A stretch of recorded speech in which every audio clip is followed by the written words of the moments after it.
батысындағы әуе айлағы ағымдағы жылдың алғашқы айынан бастап 3 бірдей арнайы борт қабылдады.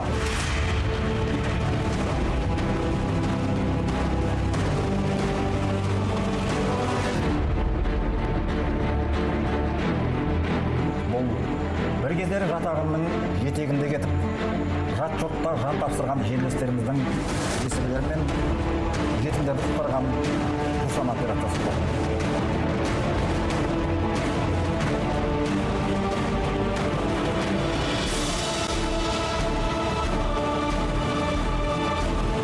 Еліміздің қауіпсіздік құрылымдары осылайша Сирия жерінен 500-ден астам азаматты елге жеткізді.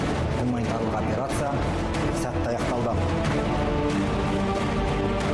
Таяу шығыста террористердің тұзағына түсіп қалғандар үшін туған елде жаңа өмір басталды.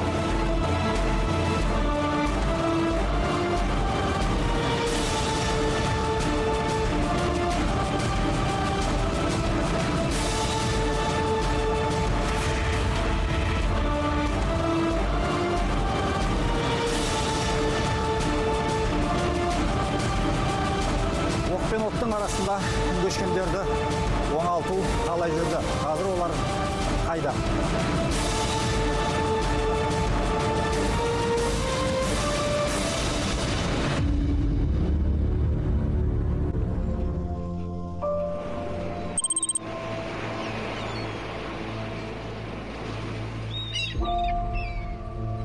Туған жер дейтін, аты айтып тұрғанда туып өсіп туған жер болғаннан кейін ыстық болады.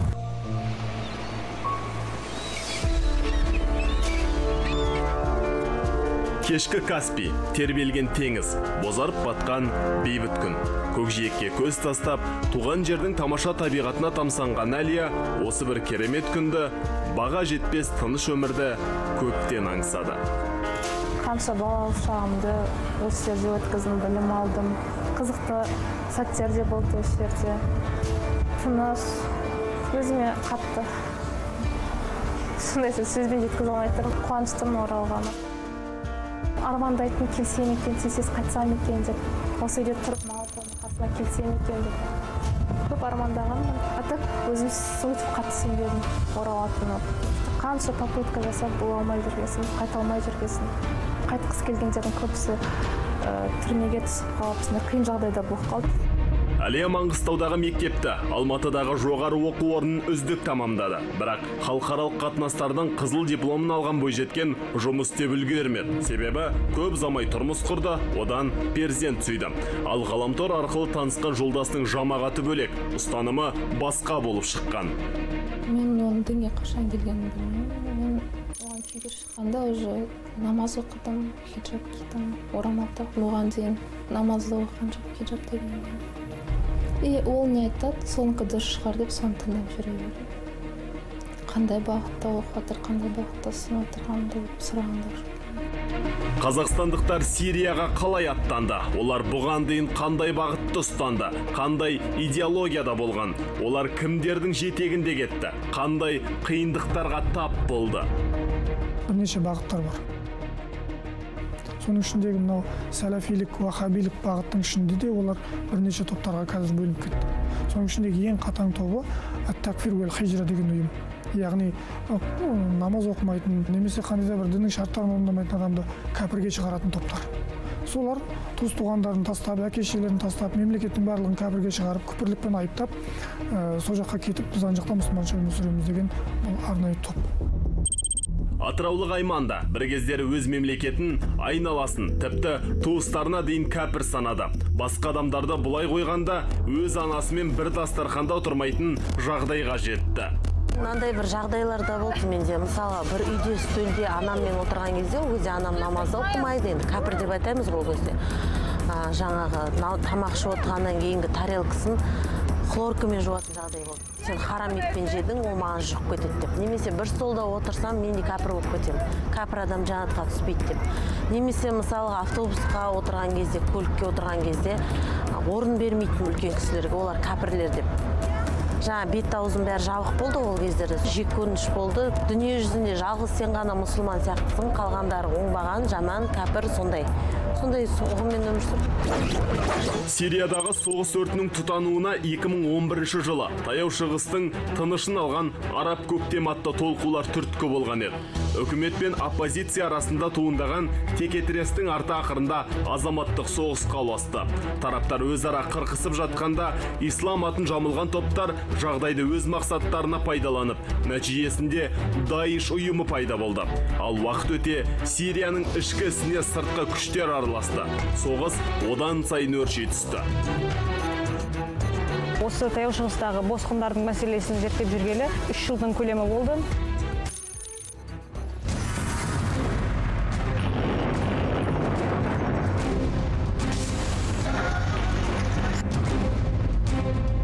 Көлемінде сол жақыннан зерттеуді қолға алып, Сирияда болып қайттым. Сирияда қазір Таяу Шығыстағы мәселе ол тек қана Таяу Шығыстың ғана емес, бүкіл әлемнің мәселесі. Бүкіл жаһанның көз тіккен жері болып саналады қазір Таяу Шығыс. Ресейдің де әскери күштері бар, Американың да әскери күштері бар, Түркияның да әскери күштері бар, Иранның да әскери күштері бар. Қазір Қытай да қосылып жатыр. Бұл ауқымды бір соғысқа, дипломатиялық соғысқа айналды. Шам елін жайлаған Даиш тобының мұсылмандарға еш қатысы жоқтығы әлемдегі ислам ғұламалары тарапынан талай айтылады. Алайда түрлі себептермен теріс бағыттағы топтардың арбауына түсіп қалғандар терроршыларға қарай ағылуды тоқтатқан жоқ. Өкінішке орай, олардың қатарында қазақстандықтар да болды. Жихадты кез келген адам жариялай алмайды. Кез келген топ жариялай алмайды. Жихадты тек қана мемлекеттің басшысы, патша болып тұрған адамдар ғана жариялауға шариғат рұқсат берген. Дариға Шелеуова бұған дейін ислам негіздерінен бейхабар болды. Жихад шарттарын білмеді. Діндарларға емес, деструктивті ағымда болған күйеу баласының сөзін ерді. Ақырында пәтерін сатып, жұбайымен, қызымен, 6 айлық немересімен және жол бастаған әлгі күйеу баласымен бірге шекара асты. Алайда жалған жихад ақыры жарға жықты. Зять, он выехал туда. Күйеу балам арнайы жарақталған көлікпен ұрысқа аттанған. Осы кезде оларды ұшақ бомбасы ма, әлде зымыран тиді ме білмеймін. Оның денесі бөлшектеніп кеткен. Кейін бізге оның мәйіті түсірілген суретті әкеп көрсетті. Жанында жұлынып кеткен аяғы жатыр. Денесі мен бетінің бәріне жарықшақ тиген. Ұшақ бомбалады дегеннен басқа ештеңе айтпады. Ал жұбайым болса Иракта қаза болды, бірақ өз басым нақты қалай болғанын білмеймін. Тірі қалғандардың айтуынша оларды ұшақ бомбалаған. Көргендердің айтуынша күйеуімнің басы жұлынып кеткен, ал енді біреулері іш құрылысы ақтарылып, қол аяғынан түк қалмағанын айтты. В этих было осколках, лицо, язык, там все это. Дариғаның айтуынша онда барған әйелдер бөлек ұсталған. Ал ер азаматтар алдымен муаскар аталатын лагерде идеология бойынша, артынша әскери дайындықтан өтеді. Саналары әбден уланғандар санаулы уақыт ішінде тірі бомбаға айналып шыға келеді. Күйеуім 4,5 жылдан кейін қайтыс болды. Қалай қайтыс болғанын білмеймін. Маған тек сөмкесін алып келді. 11 күннен кейін 2017 жыл қайтыс болды ол. Оларға енді сөйтіп айтқан ғой, жаңағы қайтыс болған кезде Алланың жолында жаңағы кәпірдің оғынан өлетін болсаң, жәннат болады, жәннаттың ар жағында әдемі әйелдер болады дейді, жаңағы су болады дейді, соғысқа шығардың алдында да көп сол туралы айтады. Оралдық Жанарда бір кездері ата-анасын тыңдамай, Сирияда соғысып жүрген жұбайының артынан іздеп барады. Жат елден жайлы өмір іздеген жерлесіміз кішкентай сәбиін қолына алып Түркия арқылы шекара асады. Алайда ондағы жұбайының назары әйелі мен балада емес, қан төгілген далада болған. Күйеуім аз үйде болатын еді. В основном ол соғысатын еді. Аллах сендерді қалдырмайды деді. Иншалла жәннатта кездесеміз деп. Қазақстандықтардың барлығы дерлік осылайша терроршылардың қол шоқпарына айналған. Ал лаңкестік топтың көсемі саналған Абу Бәкір әл-Бағдадиге ант бергендер үшін кері қайтуға жол жоқ. Ондайлар үшін от пен оқтың арасында қалған отбасының өмірі маңызды емес. О дүние бірінші орында тұрады. Келмеске кету үшін кәдімгідей кезекке тұрады. Ажал тізіміне алдын ала жазылады. Самоподрывом занимаются в основном те люди. Өзін өзі жаруға ерікті түрде барады. Оларды дайындайтын арнайы адамдар бар. Ондайларды бір орынға жинап, айлап бір жерде ұстайды. Олар осындай жағдайда өз кезектерін күтеді, үйге жіберілмейді. Ондайлар кез келген уақытта тапсырманы орындау үшін кез келген жаққа аттанып кете береді. Біреулері өз еріктерімен жазылады, ал енді бір тобы жаралылардан тұрады. Мысалы, аяғы жоқ, қолсыз қалғандар, олар автоматты түрде осы топқа түседі. Себебі олардан пайда жоқ, соғыса алмайды, сондықтан оларды өзін жаруға күттеп, жарылғыш толы арнайы көліктерге отырғызып, өлімге айдай береді.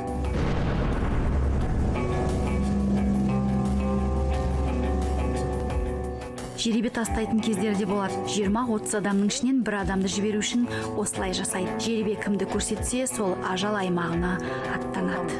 У них есть как бы жеребьевка какая-то, там, допустим, 10 или 20 или 30 человек записаны.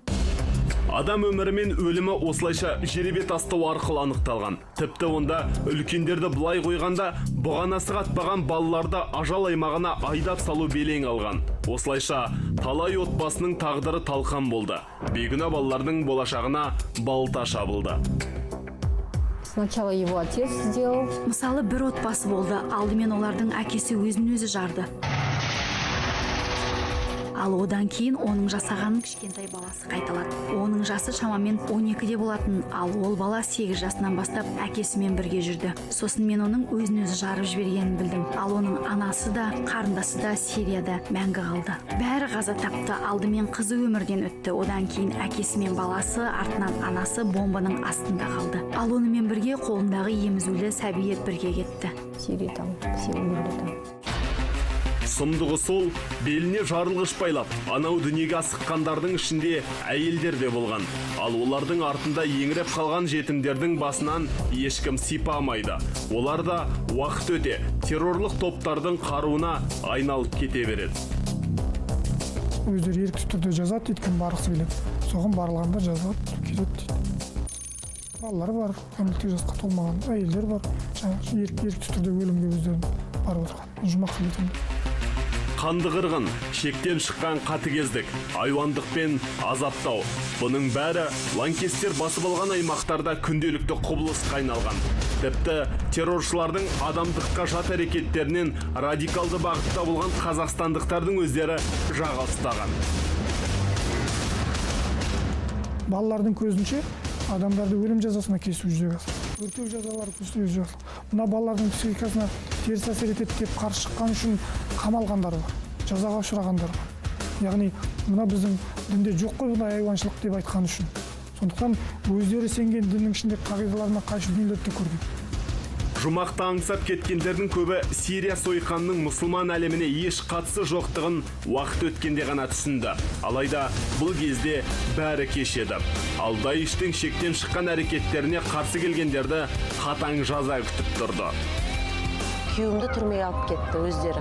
Ол бір стадионның астында темір шынжырларды іліп қойған, сол жерге іліп қинайды екен. Қарсы болса, мысалға, бірдеңемен келіспесе, мысалға соғысқа шығуға уже мәжбүрлейді. Тәубе маскарды, тәубе мектебі деген сияқты ғой. Ал жұбайларынан айырылып, жесір қалғандардың тағдыры қалай қалыптасты? Олар қандай жағдайға душар болды? Елге оралғандардың айтуынша, күйеу қаза болғандар онда қара жамылып ұзақ отырмайды. Алды оларды өзге неке күтіп тұрады. Күйеуім айтқан, еріп кете бердім. Раққа қаласында болдық, ол жақта 1-2 апта болып, потом Шаддатқа бардық. Шаддатта осынан қазақтар жиналды, сол қазақтармен бірге болды.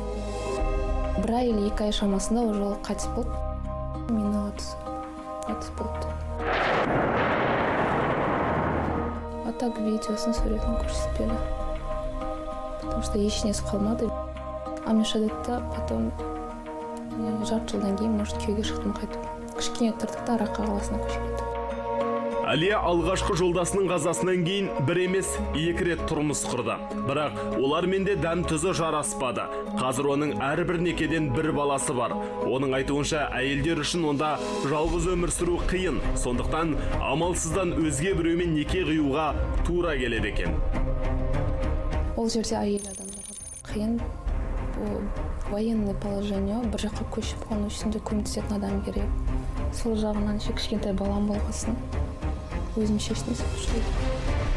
Әйелдердің айтуынша онда тараптарды таныстыратын, табыстыратын арнайы топтар бар. Ал шариғаттағы идда мерзімі, яғни қазадан кейін күйеуге шығуға рұқсат беретін уақыт аяқталған сәттен бастап жесірлердің қолын сұраушылар саны арта береді. Біздің уали болады, идаристар болады. Идаристар ол біздерді қарайтын адамдар. Солар келіп айтады, екінші әйелге дейді, бірінші әйелге дейді, үшіншісін біреу іздеп атады, біреу төртіншісін іздеп атады. И ол саған қай братты совет етсе, сол братты уже қарастырасың. Бір әйелдің өзі 19 рет күйеуге шығып жатыр, 20 рет. Алайда, неке көбейген сайын ажырасу, талақ беру жағдайлары белең алған. Ал кәмелетке толмаған кішкентай қыздарды күйеуге беру қалыпты жағдайға айналған. Мысалға бір жағдай болды, күйеуі екінші әйел алатын болды. Әйелі жынданып, автоматпен атып тастады күйеуін. Өйткені ол талақ берді. Сен маған екінші әйел алдыртпай отырсың деп талақ берді, анау ашуланып соны атып тастады. Көрші өзбек қыздары болды. Қызы болды 8 жасар. Сол өзінің қызын 8 жасар 34-тегі бір еркек кісіге берді. Енді бұлай қарасаңыз, анау кәдім кішкентай қыз, бала. Сол ақыр соңында аяғы ауыр болды бір жылдан кейін. Мен 9 жасар балаға бала туу оңай дейсізден психологиялық жағдайда оның нашарлап кетеді. Еркек басында әйел көбейген сайын, олардың арасында талақ беру жағдайлары көп болады екен. Себебі әртүрлі. Ал арада түсініспеушілік туындаған жағдайда ажыраса салу, түк болмағандай тастап кету қиынға соқпаған. Екінші әйел етіп алады, үшінші әйел етіп алады, біреудің балдары, біреу мінезі келіспейді. Тағы бірдеңе болып жатады.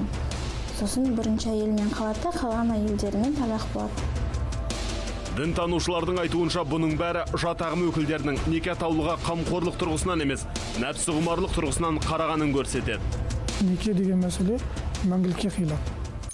Яғни үйленген кезде мен ертең 1-2 айдан кейін бұл адамды талақ қылам деген ниетте үйленілмейді. Талақ, неке деген мәселе барынша жеңілдетілген. Әрине ол біздің мынау мемлекетте жүрген, теріс ағымда жүрген азаматтардың арасында да бұл кеңінен таралған. Иә, онда өзге ұлт, өзге нәсіл деген болмаған. Әйелдердің бірі арабқа, енді бірі дағыстандыққа, енді біреулері әлемнің әр бұрышынан барғандардың жетегінде кете берген. Бірақ некенің тұрақты болатынына ешкім кепілдік бермейді. Мен де просто 5 балам болғасын, мен шыға алмай жүрдім да. Просто оларды қалдыру өте қауіпті болды. Самолет ұрады, қауын ұрады, жақын жерден ұрып бастады. Сосын мен егіздердің әкесіне айтқанмын ғой, жол тауып берші деп. Ол айтқан негізі, я тауып берем деп. Вроде іздеп жүрді, сосын деген өзі кетіп қалды семьясымен. Жанардың алғашқы некеден 3 баласы, тастап кеткен екінші күйеуінен 2 балалар бар. Жерлесіміз кішкентайларының амандығы үшін елге қарай қайтуға әрекет жасағанымен, одан нәтиже шықпапты. Алды оларды тапшылық пен таршылық күтіп тұрды.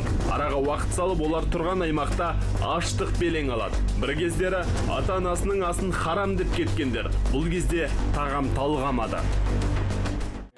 Многие от голода просто умирали. Ол жақта болған әйелдердің балалары аштан өліп жатты. Олардың ішінде жаңа туылған сәбилер көп болды. Себебі олардың аналарының жағдайы да мәз емес еді. Күш қуаты қалмаған, нан, қант деген тапшы болды. Ет, сүт, көкөніс деген атымен болмады. Ақшасы болғандар амалдады, бірақ азық болғанның өзінде бәрі қымбат еді. Біз үшін жағдай болған жоқ. Кебек жеуге тура келген кездер болды. Одан ботқа дайындап, нан жауып күнімізді әрең көрдік. Өлместің қамын жасадық. Тіпті шөп жеген кездеріміз де болды. Оларды суға қайнатып, сорпасын ішуге тура келді. Просто траву рвали и из этой травы делали там суп делали. Азық-түлік деген атымен болмады.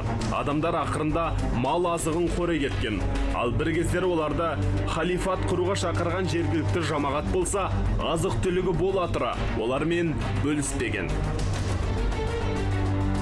Ол жерде ешқандай халифат та жоқ.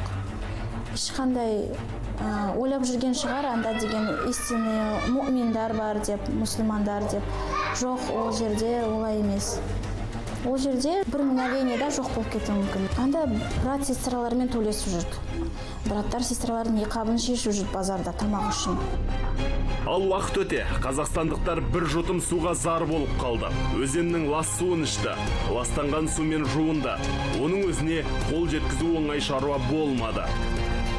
Ефрат река есть. Біз Ефрат өзеніне су ішуге мәжбүр болдық, бірақ оның өзі қиынға соғатын себебі аймақ мергендер бақылауында болды. Сондықтан онда балаларсыз жалғыз бару керек еді. Мысалы, бір жағында нусайриттер, екінші жағында күрттер болды. Олар ешкімді аямады. Әйел болсын, болмасын жайратып салатын. Кейде тыныш жағдайда бір шелек суға қол жеткізсең жақсы, оның өзін үнемдеп, асқа, жуынуға, дәрет алуға, кір жууға пайдаланасың.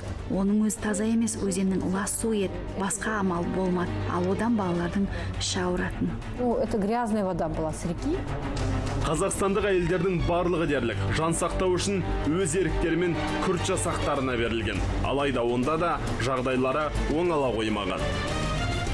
Нан мен варенье болды. Өзім негізі диабет ауруымен ауырам. Маған өте қиын болды ол тамақ екен. Бір ай бойы варенье мен нан, туалеттің суын ішу оңай емес енді. Балаларыңыз не жеді? Соны жет, біз не береміз, соны жет, не істейді енді, басқа тамақ жоқ. Қазақстан адасудың салдарынан осындай ауыр халге түскен жерлестерімізді жат жұртта қалдырмады. Мемлекет қауіпі сейілмеген Сирияда Жусан атты құпия операцияны ұйымдастырып, көмекке мұқтаж болған отандастарымызды аман алып шықты.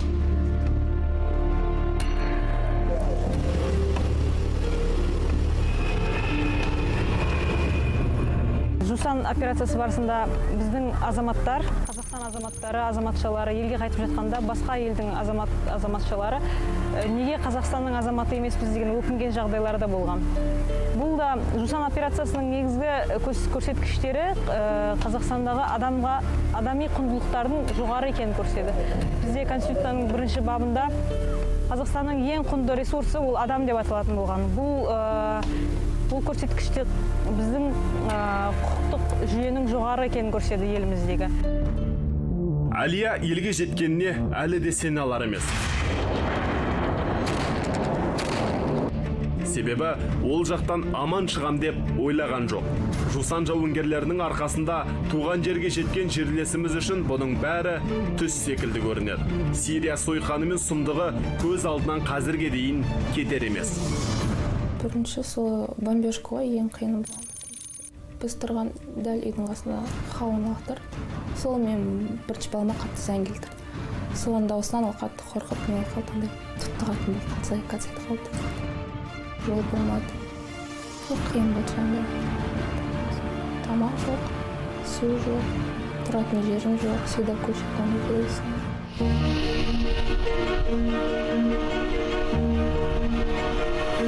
Қазақстанның қауіпсіздік құрылымдары 3 рет қатарынан жүргізген гуманитарлық операция кезінде 595 адам елге жеткізілді. Олардың 406-сы кәмелет жасына толмаған балалар. Ұлттық қауіпсіздік комитетінің мәліметі бойынша, олардың ішінде террорлық топтарға қатысы болған 33 ер азамат және 16 әйел тұтқынға алынған, және олар жауапқа тартылып жатыр.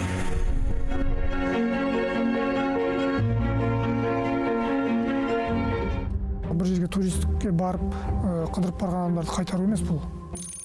Бұл жерде белгісіз талай дүниелер болып отыр. Талай ресми жаңағы мемлекеттердің арасында үлкен қайшылықтарға түсетін себептер болып отыр. Бірінің ұшағын бір атып жатқан жағдайлар бар. Сондай үлкен бір оқ жауып жатқан жерден барып, отандастарды аман есен елге алып келу деген сөз, бұл енді бұл арнайы қызметтің де деңгейін көрсетеді. Арнайы қызмет өкілдері өздеріне жүктелген міндетті аса кәсіпқойлықты талап ететін халықаралық операцияны жоғары деңгейде орындап шықты. Ал Сирияда ішерге ас, барарға жер таппай отырған жерлестеріміз құтқарушыларды көргенде өз көздеріне өздері сенбеген.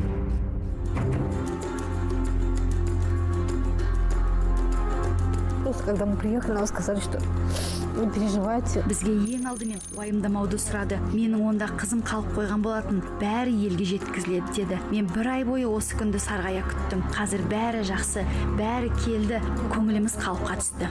Жайлы өмірді сезіндік. Тамақтан тапшылық жоқ. Балаларымыздың ұйқысы тыныш, ойнап жүргені үлкен бақыт. Біз бұның бәрін бұған дейін бағалаған жоқпыз. Бардан айырылған кезде бәрін түсінесің. Чувствовали жизнь нормальную. Қазақстандықтар бейбіт өмірге бейімделу үшін біраз уақыт Ақтаудағы лагерде болды. Осы уақыт ішінде ислам бүлікшіл емес, бейбітшілік пен бірліктің дін екенін түсінді.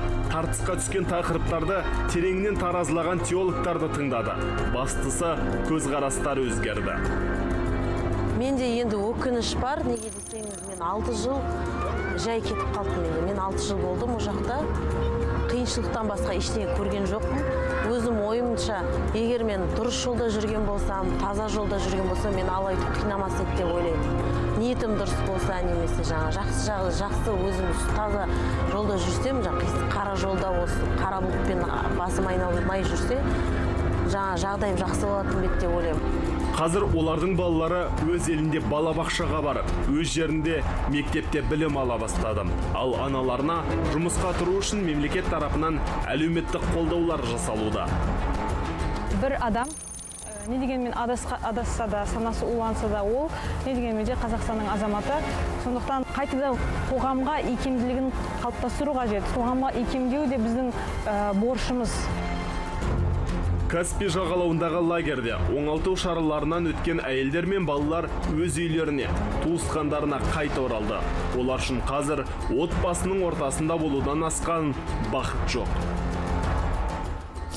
Не надо просто менять свою жизнь, которую ты живешь, свой быт, свою родину. Қайдағы бір мемлекетті іздеу, қайдағы бір жерден мекен іздеу барып тұрған ақмақтық. Мен сол жерде жүргенде бәрін түсіндім. Біз елді қатты сағындық. Қазір мен үшін елдің бір жұтым ауасы, бір тал шөбі бағалы, тіпті алақандағыдай жері қымбат.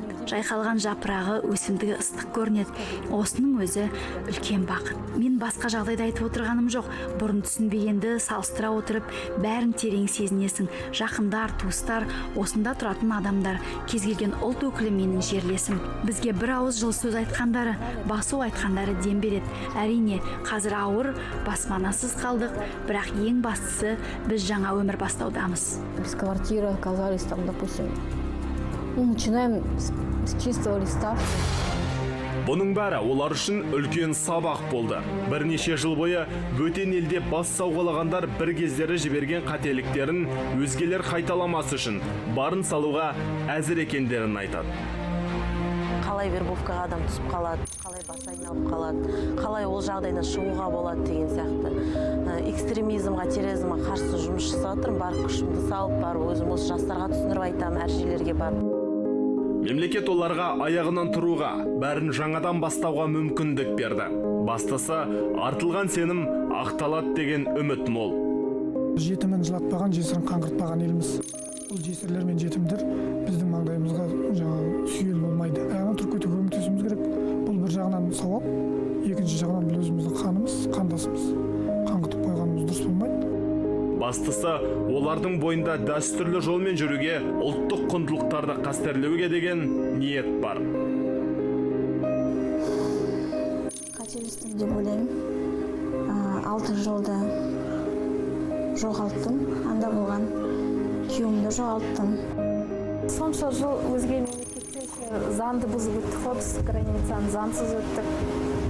Ешкімге жанымыз ашқан жоқ, өзі апамыз ойлаған жоқпыз бізді күтіп отырған. Мемлекетіміз ойлаған жоқпыз бізді күтіп отырған. Балаларымды да ойлаған жоқпын ол кезде мен. Сол салдарынан үлкен қателік ойлаймын өзіме, потому что өзіме де балалардың өмірімізде үлкен қауіп төніп мекенде. 5 уақыт намазымды оқимын.